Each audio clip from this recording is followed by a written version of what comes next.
असमतलीय बल निकाय को देखते हैं, non coplanar system of force को देखते हैं। जब सिस्टम के सभी फोर्सेस की लाइन ऑफ एक्शन एक प्लेन में ना होकर डिफरेंट प्लेन में होती हैं तो उन्हें नॉन कोप्लेनर फोर्सेस सिस्टम कहते हैं। ये भी निम्न टाइप के होते हैं। पहला है इसमें असमतलीय संगामी बल या नॉन कोप्लेनर कॉन्करेंट फोर्सेस। देखिए चित्रानुसार जब बलों की लाइन ऑफ एक्शन विभिन्न प्लेन में होते हुए भी एक ही बिंदु पर मिलती हों तो उन्हें नॉन कोप्लेनर कॉन्करेंट फोर्सेस कहते हैं। देखिए एक क्यूब दिखाया गया है जिसमें 6 फलकें होती हैं। अब ये पॉइंट O है। अब इस पॉइंट से होते हुए ठीक है 3 बल अलग अलग प्लेन में कार्य कर रहे हैं, P, Q और R।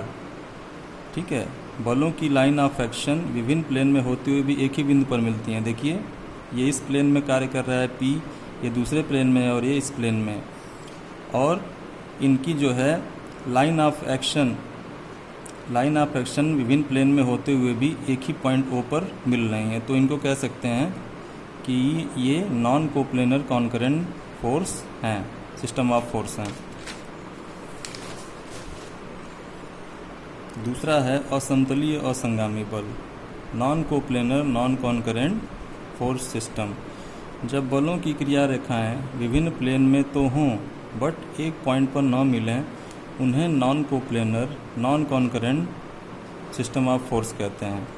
जैसे एक क्यूब दिखाया गया है, इसमें तीनों बल P, Q, R अलग अलग प्लेन में वर्क कर रहे हैं और इनकी क्रिया रेखाएं एक ही पॉइंट पर नहीं मिलती हैं, दिखाया गया है, बट एक पॉइंट पर न मिलें तो उन्हें non coplanar non concurrent force system कहते हैं। तो इनको कहेंगे non coplanar non concurrent forces system. तीसरा है असमतलीय समांतर बल, नॉन कोप्लेनर पैरेलल फोर्सेस। ऐसे असमतलीय बल जिनकी क्रिया रेखाएं एक दूसरे के समांतर हों उन्हें non coplanar parallel force system कहते हैं। जैसे ये घन दिखाया गया है, चित्र में 2 असमतलीय बलों के जोड़े जो कि आपस में दिखाए गए हैं, अतः इन्हें नॉन कोप्लेनर पैरेलल फोर्स कहते हैं। ओके।